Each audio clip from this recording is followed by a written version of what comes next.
Hello, I'm Terry Carter with the University of Georgia's Cobb County Extension Office. Today, we're going to be doing a recipe that is really near and dear to my heart. This is part one of a three-part series on food history. So what I'm going to be doing today is a recipe that my grandmother, she made all the time. My mother made it. This is called Hobo stew. That's what I'm going to call it today. But it goes by many names. The original history goes back to Irish stew, mulligan stew. It's also called community stew. Some people call it stone soup. It goes by a lot of different names, but we're going to call it hobo stew today. And let me tell you the history of the hobo stew. During the Great Depression, people were very poor, and a lot of time men would travel by train. They would get on some of the empty train cars and they would travel to different places trying to find work. They called them hobos. That was not a negative term at all, because these were men who were seeking work. So during the hobo experience, a lot of times they would build camps near the railroad track. And during those camps, they would build a fire. And with that fire, they would cook something to eat. And they would take a big pot. And everybody who was around living in the camp would try and donate something to that pot and make a soup or a stew. Generally, stews we think are a little bit thicker. So we can call this a hobo stew or a hobo soup. But you would contribute whatever you could find. If you found potatoes or one potatoes or a carrot or some beans, it could be canned, it could be fresh. Sometimes it would even be stolen. People would find things to add to that pot, so everybody would eat. So this is my version of that hobo stew, also called mulligan stew or just simply Irish stew. Now, what do you put in here? You're going to put in here whatever you have available. If you have something in your freezer left over, you have some vegetables left over, you have some canned foods, it's basically whatever you have. So let's go ahead and get started. Now, what I have here is a pot that I started yesterday, and this is pretty much ready to go. Now, to start the soup, what I did was I took a piece of meat. Now, you want to have some meat in there if you can. Sometimes they couldn't, but if you can, you want to. So my plan was to use a piece of roast beef. Well, I got to the store. The roast beef was really expensive. And it was also small, about this big. So I decided to go with the Boston butt pork roast, which was about this big. So for the same amount of money, I was getting almost double the amount. So here we're talking about saving money and feeding a lot of people, as they would have done with the hobo stew. So I took my Boston butt, cooked it down just in water, nothing else. And so cooked it down very well yesterday, brought it back today. And so I started it up again and I added my tomatoes to it and I added all of the vegetables that you see here. So this pot is pretty much ready to go, but I'm going to go through the process of what I did, and I'm also going to show you how to make this delicious cornbread that goes along with that, okay? So here we have our broth from our Boston butt, okay? I've taken the Boston butt out. All right, and this is just the broth that's left. So when I make this sewer stew, I start with tomatoes of some sort, whether it's going to be canned tomatoes, fresh tomatoes, or frozen tomatoes. It really doesn't matter. This was a can of crushed tomatoes. This is a can of stewed tomatoes. They're in bigger pieces, so you're going to get a bigger bite of tomatoes in that. All right, you could also use fresh tomatoes. You could use tomato sauce. You could use tomato soup. You could use tomato paste, but you want to get some of that tomato flavor in there. And so next we're going to be adding to that whatever takes the longest is what I generally start to put in the pot. So I'm going to turn this up a bit to medium. I'm going to go ahead and I'm going to add my onions in here. And if you don't like the onions, you don't have to add the onions, or you could add the onions when you're cooking the meat if you want your onions to cook down and you don't really like seeing them or tasting them. All right, so those are my onions. I have my carrots that I've diced up as well. And once again, it's no wrong way to do this, and it's no wrong or right amount. It's whatever you like to add to your pot. All right, and next I have potatoes. I'm going to add my potatoes. Now, all these things really need to cook down. So I've already added to this pot that I made earlier some English peas, which we'll add here. And as you can see, I'm not even bothered to measure anything. I think I'm gonna add a few more English peas. I really like them. So if you really like something, you can add more of that. Here are my lima beans, which I really like. So I'm gonna add my lima beans in here. And my pot is getting pretty full. As you can see, the more items we add, the fuller it gets. So you may have to take a little bit of that broth out to let it cook down and add it back in, and that's fine. Okay, we have green beans. Gonna add our green beans in here. So I'm using the bags from the first pot that I cooked, so may not be a lot that are left. And we have okra. Now I love okra. If you don't love okra, you don't really have to add the okra, but I'm an okra fan, so I love it.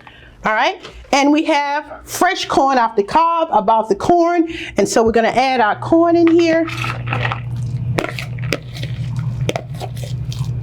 Yes, our pot is almost tipping over here.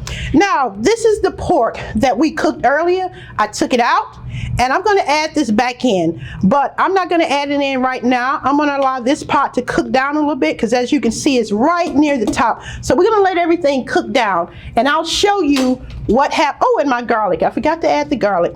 I like a little garlic in mine. Let's go ahead and get our garlic in there. And so, as far as my ingredients for seasoning, I like cumin, however you pronounce it. So I'm gonna add a little bit of that in there. I like a little turmeric. Adds a little color, and it's very healthy for you as well.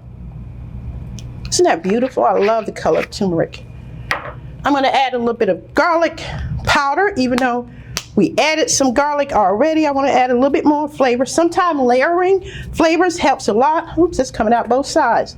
And I already added my bay leaf. I put the bay leaf in when we're making the broth with the meat. Bay leaf just adds a little flavor, but you want to try and remember to get that bay leaf out, because somebody might bite into it and they're not going to like that.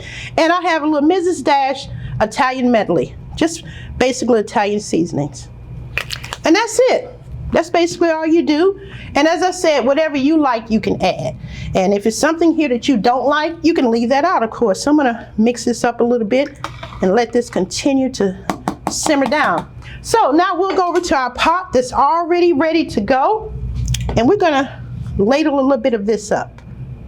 I'm gonna go all the way to the bottom here so you can see all of these delicious vegetables here. All right, there you go. That is our delicious vegetable soup. Isn't that tasty looking? I can't wait to try it. And we have a whole bunch of people here in the office that can't wait to try it. Now, also what I made with that is some cornbread. So let me show you. That's the cornbread. I'm gonna sit this here together with our little piece of cornbread. And I'm gonna now show you how to make the cornbread. I call this my disappearing cornbread. Someone say, why you call it disappearing cornbread? Basically because you eat it fast and it disappears. So in about an hour or so, there won't be any of this cornbread. And it's a little bit fancier than our traditional cornbread that I would say I make every day. I call that everyday cornbread. This is a little fancier. So to start off, I have 1 stick of melted butter. Now you can use margarine and you can use oil, but real butter just does something for it. I have 2 eggs here. That's 1 egg and 2. All right. All right, so we have our eggs and our butter together. I got a little bit of shell in there. Mix that up together. And we also have it should be 1 cup of cream style corn. And it is important that you use cream style corn, and I'm kind of estimating here. And also 1 cup of sour cream. And I use full fat sour cream. Use what you like, but I prefer the full fat. And I'm kind of estimating here, but generally speaking, your ingredients are 1 cup of self-rising cornmeal mix, 1 cup of sour cream, 1 cup of cream corn, 2 eggs, and 1/2 cup of vegetable oil or butter, which equals out to be 1 stick. So I just kind of mix all that up together, try to get all that incorporated together first. And you might look at this and think this is a lot for 1 cup of cornmeal. It does seem like a lot, but trust me, it works well. All right, so we got all that mixed up together. That's kind of how it looks when you finish mixing it up. And then I add my 1 cup of cornmeal mix. Now this is cornmeal mix. It's not like plain cornmeal. It's cornmeal mix. meaning it already has some flour added to it. Just like you have self-rising and plain flour, it's kind of the same concept. You have self-rising and plain cornmeal and cornmeal mix. So this is our cornmeal mix. So get that mixed up pretty easily like that, and that's how it basically comes together quickly. And so I have a greased pan here, and I'm just going to add this to this greased pan. Now that was quick and easy, but it's going to be really, really delicious. I want to get all of that out of there. All right, and I'm going to spread this out a bit here, and that's all to it. And that's what it looks like. As I said, you want to make sure that you grease your pans because you don't want it to stick. I made the mistake yesterday of not doing that. So I'm going to take this and add this to the oven here. And I have one that I made already. So through the magic of television, I should have pretended that was how to go, but I didn't. So there is a cornbread that I had made yesterday. That's that piece I took out of there. And it's delicious. Now this is a double recipe, what I made yesterday, but the one I made today is a single recipe. But it goes so fast, that's why I went ahead and made that double recipe. So this is pretty much all that you do. And as I said, once this is cooking down well, I'll add that meat back into that. You can add it in at any time, but I like to just make sure all of my ingredients are actually done. So what I would do is to kind of go through here and look at everything and give it a taste. And once you see that your noodles are cooked, your corn, your lima beans, your green beans, your carrots, and your potatoes, once all that's cooked, your soup is ready to go. And look at that.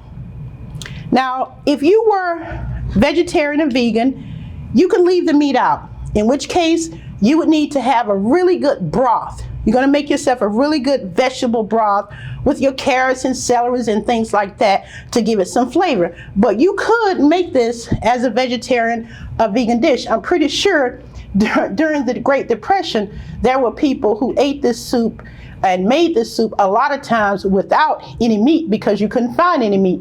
I know when Mama made it, Mama had like one nice piece of meat, and me loving meat, I would always try and get a big piece of that. But you know, it's not fair if you only got one piece. But I tried to put enough in here so everybody who served, as you can see there, you're gonna get a nice serving of meat in there. You could also use this with lamb, you could use this with goat meat, whatever your meat of choice is, you could use it. I'm pretty sure during the Great Depression they used a lot of other things other than those animals. I'm pretty sure they caught animals and they would add to the pot as well. So once again, this hobo stew, Irish stew, whatever you choose to call it, is something that will feed a lot of people for a long time. And if you wanted to freeze this, when this cools down, put it in some containers, freeze it, put the name and the date on there, and you can always bring that out anytime. This is great for lunch. I also eat this with crackers sometimes, just some plain old saltine crackers. So it's up to you, you know, how you eat it. Some people like a bowl of rice with it. But this is an old-fashioned, easy and pretty inexpensive recipe. Prices are going up on meat, but hey, you have to choose wisely. Sometimes I'll use a piece of beef neck bone, beef shank. Those are the cheapest cuts of meats that you can get right now. So I hope you try this recipe at home. Again, thank you. I'm Terry Carter with the University of Georgia's Cobb County Extension Office. Bye-bye.